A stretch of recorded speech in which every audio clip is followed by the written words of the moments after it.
दोस्तों, बुद्ध की हर कहानी इतनी अच्छी है कि हम इन्हें सुनकर अपने जीवन को सफल बना सकते हैं और बहुत कुछ सीख सकते हैं। एक बार एक इंसान अपनी जिंदगी से बहुत परेशान था। वह हर समय अपने आप को पूछता रहता था कि क्या जिंदगी मिली है मुझे, क्या जीवन है, हर परेशानी मेरे सर पर क्यों आती है, हर दुख मुझे आकर गिरता है। एक दिन इसी तरह बैठा हुआ वह खुद को कोस रहा था कि क्या नसीब है मेरा, क्या किस्मत है मेरी, कि तभी अचानक एक बाज अपने शिकार को पंजों में दबाए हुए एक पेड़ पर आकर बैठ जाता है और वहीं पर अपने उस शिकार को खाने लग जाता है। यह परेशान आदमी जब उस बाज को देखता है तो कहने लगता है कि क्या जिंदगी है इसकी, क्या जीवन जी रहा है, क्या मजे कर रहा है, न इसे खाने की चिंता, न पीने की, न पहनने की और न ही परिवार की चिंता। आराम से शिकार करता है और मस्त खुली हवा में कभी इधर तो कभी उधर घूमता है, सारे दिन आसमान में उड़ता रहता है। असल जिंदगी तो यही है, असली जीवन तो यही जी रहा है। और फिर वो आसमान की तरफ देखकर जोर जोर से चिल्लाता है कि काश मैं भी एक बाज होता तो मुझे भी कोई दुख ना होता, मुझे भी कोई परेशानी ना होती, काश मैं भी एक बाज होता।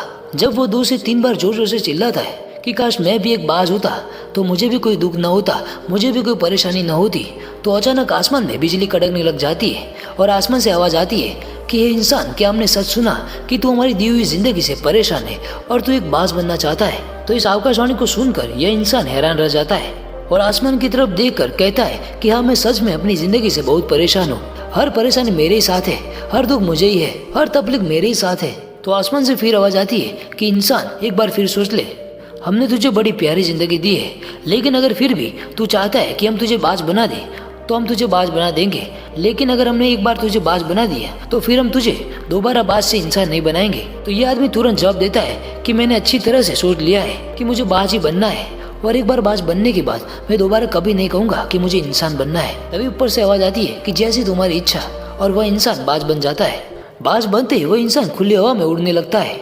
अब वो कभी उड़ता हुआ इधर चला जाता है तो कभी उड़ता हुआ उधर चला जाता है और सोचता है कि क्या मजे की जिंदगी है। असल जिंदगी तो यही है, न कोई चिंता, न कोई परेशानी, न कोई डर। वो सारा दिन ऊंचे आसमान में उड़ता रहता है। वो 2 दिन में पंख मारता है, उसके बाद पंख मारना बंद कर देता है और लंबे समय तक हवा में तैरता रहता है। इसी तरह हवा में तैरते हुए शाम का समय नजदीक आ जाता है तो वो सोचता है कि मेरे पास रहने के लिए ठिकाना भी होना चाहिए, मेरा एक अपना घर होना चाहिए जहाँ मैं रात में आराम कर सकूं।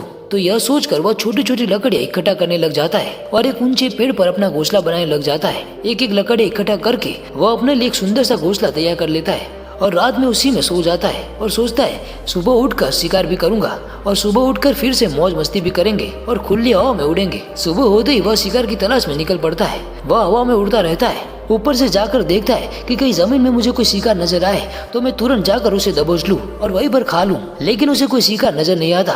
काफी समय बीत जाता है, वह लगातार ऊंचाई से शिकार को ढूंढता रहता है, लेकिन उसे कोई शिकार नहीं मिलता। पास एक जंगल होता है, यह उस जंगल में चला जाता है, यह सोचकर कि शायद वहाँ कोई अच्छा सा शिकार मेरे हाथ आ जाए। ये जंगल के ऊपर उड़कर शिकार को ढूंढता रहता है। वो जंगल के अंदर जाकर भी शिकार को ढूंढता है, लेकिन इसे वहाँ भी कोई शिकार नहीं मिलता।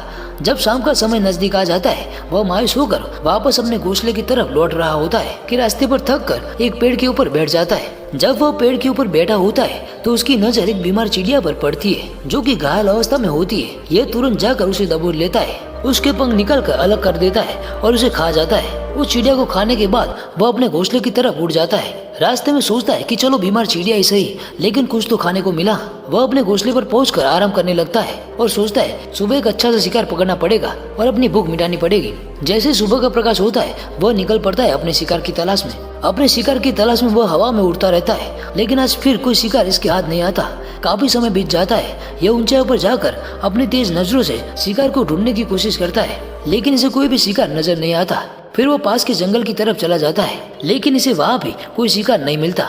इसी प्रकार पूरे दिन उड़ते उड़ते शाम का समय नजदीक आ जाता है तो यह निराश होकर वापस लौटने लगता है और रास्ते में एक पेड़ पर आकर बैठ जाता है और सोचता है शायद आज फिर कोई बीमारी चिड़िया मिल जाती, लेकिन हर बार किस्मत मेहरबान थोड़ी होती है। अब तो कोई बीमार चिड़िया भी नहीं मिलती। वह थक हार कर वापस अपने घोंसले की तरफ चल पड़ता है और घोंसले पर पहुंचकर ऐसे ही सो जाता है और सोचता है कल सुबह एक बड़ा सा शिकार करूंगा और आज की भूख मिटा लूंगा। वह रात को अपने घोंसले में सोया होता है कि तभी एक भयानक तूफान आता है। इस तूफान की हवा इतनी तेज होती है कि इसके घोंसले को उड़ाकर फेंकती है और घोंसला बर्बाद हो जाता है।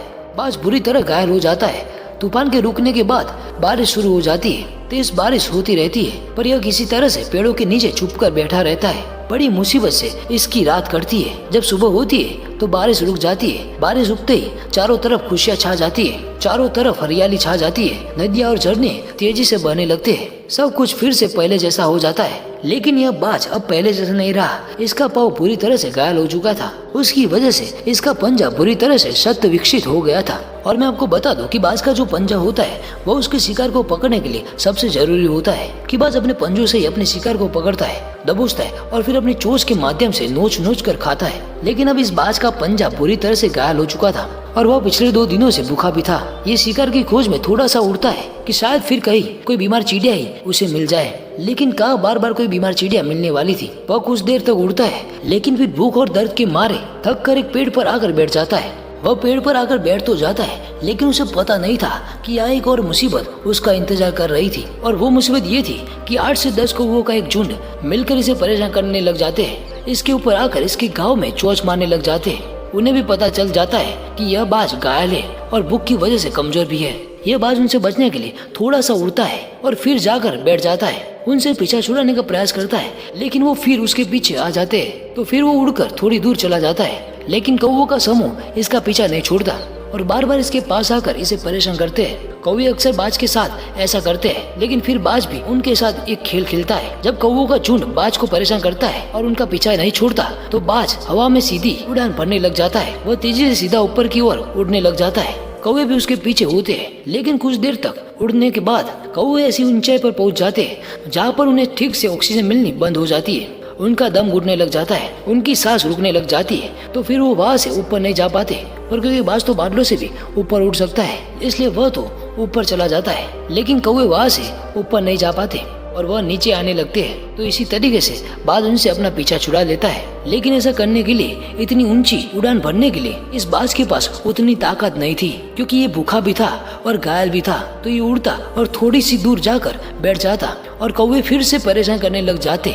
इसी तरह भूख और घायल हालत में एक दिन गुजर जाता है, दूसरा दिन गुजर जाता है, तीसरा भी दिन गुजर जाता है। लेकिन इस बाज की हालत में कोई सुधार नहीं हो रहा था। इसकी हालत बद से बदतर होती जा रही थी। चौथे दिन जब यह बिल्कुल खत्म होने पर आ जाता है, इसके अंदर बिल्कुल ताकत नहीं बचती और इसका शरीर इसका साथ छोड़ने लगता है। तो यह किसी तरीके से उड़कर पास में इंसानों की एक हॉस्पिटल होती है, उसकी छत पर आकर बैठ जाता है और वहाँ से आने जाने वाले मरीजों को देखता है और अपने आप से कहता है कि काश आज मैं एक इंसान होता तो ऐसे छोटे मोटे जख्मों का हॉस्पिटल से इलाज करवा लेता, या किसी को बता देता कि मैं भूखा हूँ, मैं परेशान हूँ, मेरे साथ यह परेशानी है। लेकिन आज मैं एक ऐसा बेजुबान परिंदा हूँ जो किसी से कुछ नहीं कर सकता, किसी को अपना दुख नहीं बता सकता, किसी से कोई मदद नहीं मांग सकता।